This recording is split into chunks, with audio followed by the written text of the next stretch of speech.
Senator dari Partai Republik Lindsey Graham pada Minggu pagi menyebut Amerika Serikat harus melemahkan Iran lebih jauh. Ia menilai hal itu perlu dilakukan karena gencatan senjata yang tengah berjalan masih rapuh.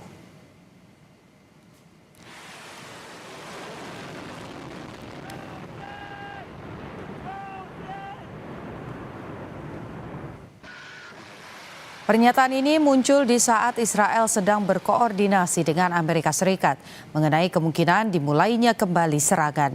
Graham mengatakan penutupan Selat Hormuz oleh Iran sangat merugikan semua pihak dan semakin lama Amerika menunggu kesepakatan justru akan membuat Iran semakin kuat. Ia menambahkan apa yang telah dilakukan Presiden Trump dan militer Amerika Serikat sudah bagus. Hanya saja masih banyak target yang bisa disasar. I think the status quo is hurting us all. The longer the strait is closed, the more we try to pursue a deal that never happens, the stronger Iran gets. So, my analysis is there's nothing to suggest that the people in charge now are any different in terms of the regime's goal to terrorize the world, destroy Israel, come after us. So what do you do next? You weaken them further. Yeah. Now, what President Trump has done has been amazing militarily. But there's still more targets to be had, and there's things we can do to hurt the energy infrastructure is their soft underbelly. If you go back to the fight, I'd put energy on top of the list. Kementerian Dalam Negeri Iran pada Sabtu waktu setempat mengajukan 2.250 pengaduan dari organisasi masyarakat sipil yang menuduh adanya kejahatan HAM yang dilakukan Amerika dan Israel. Juru bicara Kementerian Dalam Negeri Iran mengatakan pelanggaran HAM itu diantaranya adalah insiden sekolah minap dan penghancuran warisan peradaban serta budaya Iran. Dirinya juga menambahkan dengan keterlibatan rakyat sipil, Iran telah mengamankan sesi khusus Dewan HAM PBB, di mana kejahatan yang terjadi di Iran selama masa perang dikutuk melalui pemungutan suara. شکایت از طرف تشکل‌های مردمی درباره جنایات بشری و ضد حقوق بشری که دشمنان ما انجام دادن از جمله مدرسه مینا یا تخریب در واقع آثار تمدنی و میراث فرهنگی ما. آخر دشمنان ما آثار تمدنی و میراث فرهنگی ندارن، نمیدونن چقدر تخریب آثار تمدنی دردآور برای یک ملت ریشه دار و عمیق. این رو ما طرح شکایت کردیم و در واقع در حوزه محیط زیست تشکل‌های محیط زیستی ما اینها با هماهنگی وزارت کشور، وزارت خارجه و با محوریت تشکل‌های مردمی همینها با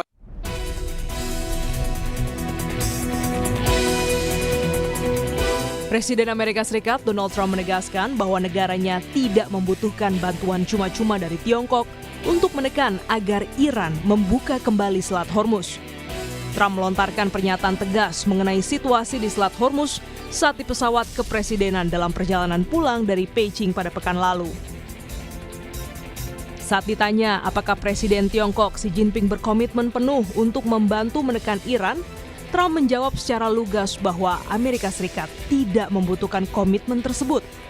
Menurutnya, kesepakatan gencatan senjata sebelumnya hanyalah bentuk penghormatan atas permintaan negara lain seperti Pakistan. I'm not asking for any favors, because when you ask for favors, you have to do favors in return. We don't need favors. We've wiped out their armed forces, essentially. We may have to do a little cleanup work because we had a little month-long ceasefire, I guess you'd call it, but we have a blockade that's so effective, that's why we did the ceasefire. Menteri Luar Negeri Amerika Serikat Marco Rubio juga menegaskan bahwa Washington sama sekali tidak pernah meminta bantuan resmi kepada Beijing untuk menyelesaikan konflik dengan Teheran. Langkah ini menunjukkan sikap Amerika Serikat yang memilih untuk tetap independen tanpa harus berutang budi secara diplomatik pada rival geopolitik utamanya tersebut.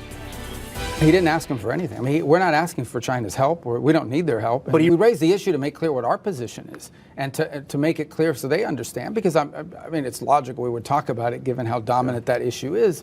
Our position is very clear. Iran cannot have a nuclear weapon.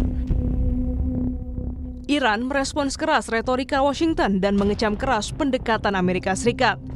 Arakci menyebut bahwa pernyataan Amerika Serikat yang paling kontradiktif dan berlebihan justru menghambat jalur diplomasi. Menurutnya, semakin Barat mengancam Iran, maka semakin besar pula kegagalan yang akan mereka hadapi karena tidak ada solusi militer bagi krisis ini. ما به این تهدیدهاشون عادت داریم. اینها بالاخره مدت هاست که به اشکال مختلف به شیوه های مختلف تهدید خودشون تکرار میکنن. ولی خب خودشون هم میدونن که از تهدیدهایی که کردن، حتی از جنگی که کردن، هیچ نتیجه‌ای نگرفتن تا حالا و نخواهند تونست بگیرن. من امروز هم در صحبت خودم در بریکس این رو مجددا تاکید کردم که هیچ راه حل نظامی برای هر اموری که مربوط به ایران باشه وجود نداره. ایران در مقابل تهدیدها محکم میسته، سرخم نمیکنه. این رو دیدن، تجربه کردن، 40 روز با ما جنگیدن، نتیجهش رو دیدن. Namun, di balik ancaman Amerika, kapal perusak berpeluru kendali USS Winston Churchill kembali ke Amerika setelah menyelesaikan penugasan selama 11 bulan bersama gugus tempur kapal induk terbesar di dunia, kapal induk USS Gerald Ford yang dalam mendukung operasi Epic Fury. Kapal perang Amerika tercanggih dan 2 kapal perusak pengiringnya berlabuh di pangkalan Angkatan Laut Norfolk dengan sekitar 5.000 pelaut yang disambut keluarga mereka. Menteri Urusan Perang Amerika Serikat Pete Hegseth hadir dalam kedatangan kapal. Masa 326 hari USS Ford di laut adalah yang terlama bagi sebuah kapal induk dalam 50 tahun terakhir dan memecahkan rekor penempatan terlama pasca Perang Vietnam.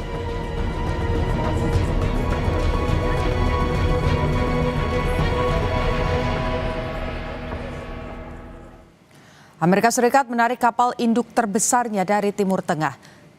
Penarikan kapal induk ini dinilai pengamat intelijen dan keamanan Universitas Indonesia Stanislaus Rianta bukan semata perkara alutsista, tapi juga simbol mengurangi kekuatan Amerika Serikat di Selat Hormuz. Berikut kami hadirkan cuplikan perbincangannya dari program Sapa Indonesia Malam.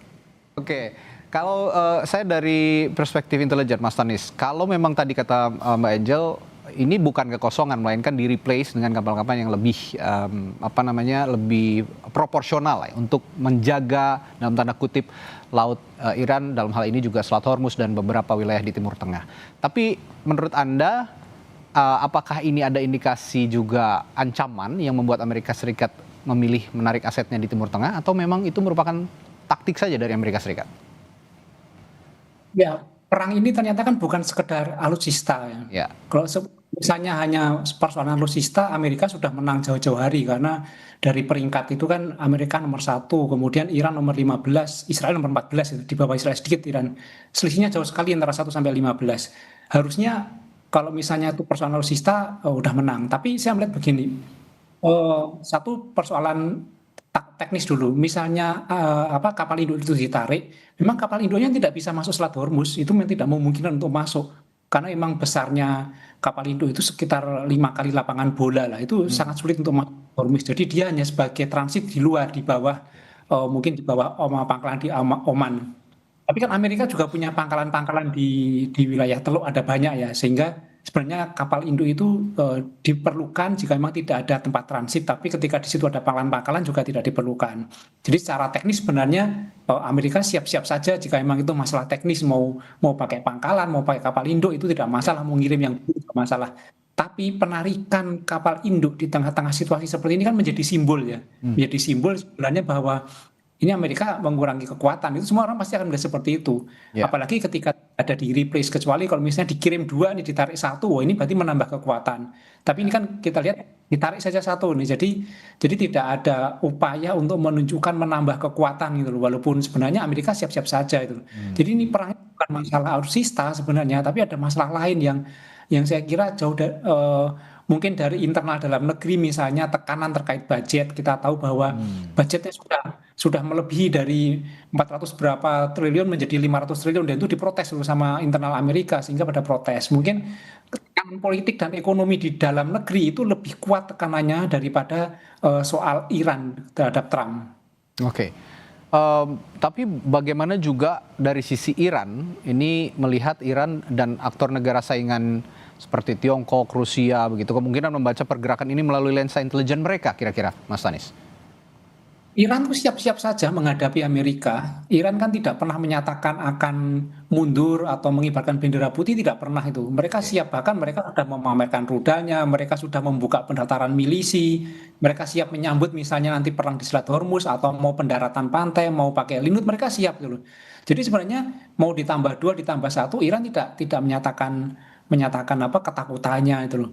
Tapi ini kan menjadi tidak sehat sebenarnya ketika masing-masing negara, masing-masing pihak melakukan cyber war. Ini tidak sehat, terutama tidak sehat bagi dunia karena kita tidak membela Iran, kita tidak membela Amerika, kita membela perdamaian dan kemanusiaan itu loh. Kita kan menginginkan bahwa ini segera selesai, masing-masing ada kesadaran diri, kemudian menarik pasukannya tuh. Terutama bagi Amerika untuk menarik pasukannya kan Iran menyatakan selama kami tidak diserang, kami juga tidak akan menyerang gitu loh. Tapi ini masalahnya adalah bagaimana Trump menarik pasukannya, exit strateginya tanpa mempermalukan dia. Ini yang menjadi masalah ini loh. Ini kan yang sekarang dihadapi Trump. Kalau misalnya hanya menarik saja tanpa menyatakan menang misalnya, dia akan dirip oleh Kongres. Duit yang 500 triliun itu mana hasilnya gitu loh. Itu yang ditanyakan gitu loh. Nah ini kan menjadi kendala bagi Trump. Jadi mungkin strategi yang paling tepat ya tetap melakukan jeda perang tanpa batas waktu sambil tetap memelihara situasi mungkin situasi permusuhan lah atau apalah, tapi tetap dilakukan jeda. Atau Trump menyatakan bahwa kami telah selesai perang, kami telah menang, telah tidak ada lagi senjata nuklir di Iran, selesai. Oke.